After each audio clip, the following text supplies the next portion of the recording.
যার আছে সে মাপো, আর যার নেই সে জপ। এটি শ্রী শ্রী মায়ের কথা। মা বলেছেন, ঈশ্বরের কৃপায় যার বিষয় সম্পত্তি আছে সে মাপুক, অর্থাৎ সে দান করুক। কিন্তু আমরা কি সত্যিই তাই পারি? যার যা বিষয় সম্পত্তি আছে সারা জীবন আমরা তার হিসেব কষতে থাকি, কিন্তু তা তো নয়। ভেতরে আধ্যাত্মিকতার উন্মেষ যদি হয় তাহলে সেটাই পরিমাপ করো। সেই পরিমাপের কথাই ঠাকুর বলে গেছেন। সংসার থেকে তোমার কতটা দূরত্ব বাড়ল, তোমার দেহ পড়ে থাক না সংসারে, কিন্তু তোমার মন তাকে ছেড়ে কি বেরোতে পেরেছে? তুমি কি হতে পেরেছ বাবুর বাড়ির দাসীর মতো?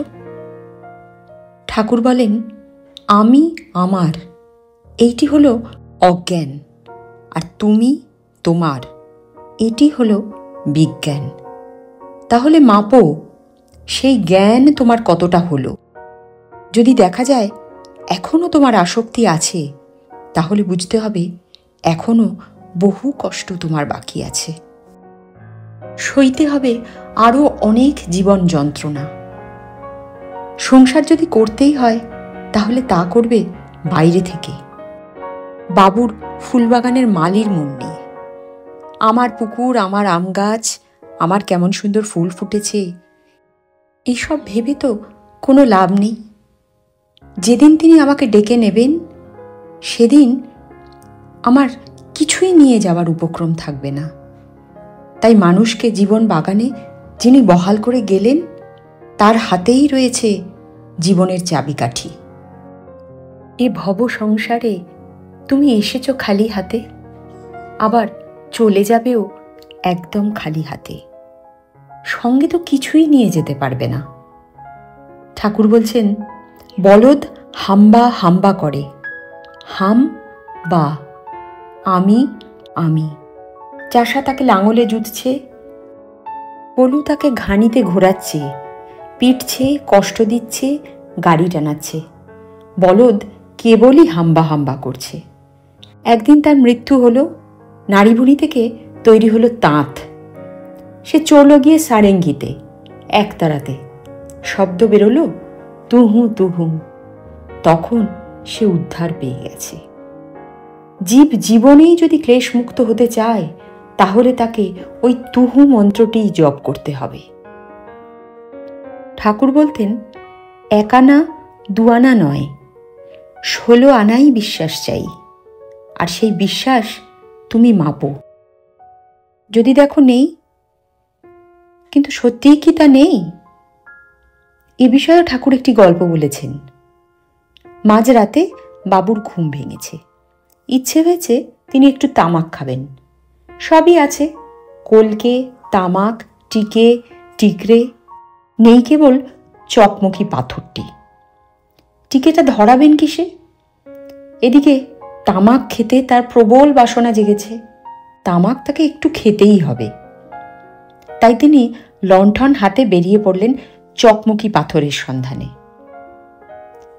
একে একে জনে জনে জিজ্ঞাসা করতে করতে পাশে তিনি এক প্রতিবেশীর ঘরে গেলেন। তাকে ঠেলে তুললেন। তিনি অবাক হয়ে বললেন, সে কি, আপনি আগুন খুঁজছেন? চকমকি পাথর? আরে আগুন তো তোমার হাতেই রয়েছে, তোমার লণ্ঠনের আগুন। এই হলেন গুরু। যা চাবি তা বসে পাবি, খোঁজ নিজ অন্তঃপুরে। দর্পণে নিজের মুখ দেখো। যদি মনে হয় কাঁচ অপরিষ্কার, তোমাকে ঝাপসা দেখাচ্ছে, তাহলে কাচের কাছে মুখ নিয়ে সেখানে একটু হা করো, তারপর ভালো করে সেটা মুছে নাও। তাহলেই দেখবে নিজের পরিষ্কার প্রতিচ্ছবি দেখতে পাচ্ছ। হা হলো জীবের সেই হাহাকার, আর মার্জনা হলো সেই সৎকর্ম। ত্যাগই আসল, আর সে ত্যাগ বাইরে নয়, সে ত্যাগ মনের ভেতরে।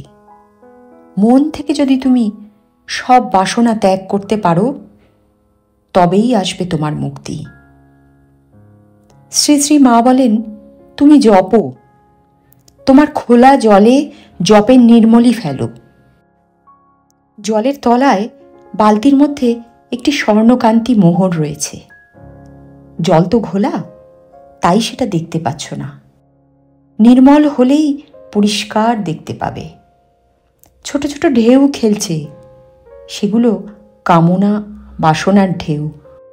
সেই কামনা বাসনা যতক্ষণ থাকবে ততক্ষণ তোমার প্রতিবিম্ব তোমার চোখে ধরা পড়বে না। তুমি জপো, আরও জপো, মন স্থির করো। জপতে জপতে তৈরি হবে তোমার এক জপের শরীর। তখন তুমি সূক্ষ্ম জিনিসকেও ধরতে পারবে। সূক্ষ্মেই তো সেই বিশালের বিচরণ। অবিশ্বাসী সংসারী মানুষ থেকে, বিষয়ীর কাছ থেকে একদম দূরে সরে যাবে। কিন্তু যখন তোমার বিশ্বাস পাকা হয়ে যাবে, তখন কিন্তু আর সে ভয় থাকবে না। তখন কোনো বিষয়ই, কোনো অবিশ্বাসী, কোনো সংসারী তোমাকে পথভ্রষ্ট করতে পারবে না। তবে একটা কথা, খুব জেদ চাই, খুব রোখ চাই। ভোগের নামমাত্র যদি থাকে তোমার সঙ্গে, তাহলে কিন্তু হবে না।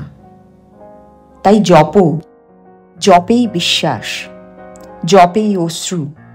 অশ্রু ধারায় সমস্ত কিছু নির্মল হয়ে যাবে। ঠিক যেমন ভিজে কাঠ, যতক্ষণ সেটি ভিজে থাকবে ততক্ষণ তাতে আগুন জ্বলবে না। শোঁ শব্দ হবে আর ধোঁয়ায় চারিদিক ভরে যাবে। আর যেই ধরে গেল, তখন তার লকলকে শিখা। জপে সেই সংসার রস মরে যাবে, লাভ করবে আধ্যাত্মিকতার অনুভূতি। তুমি নির্মল করো মঙ্গল করে, মলিন মর্ম মুছায়।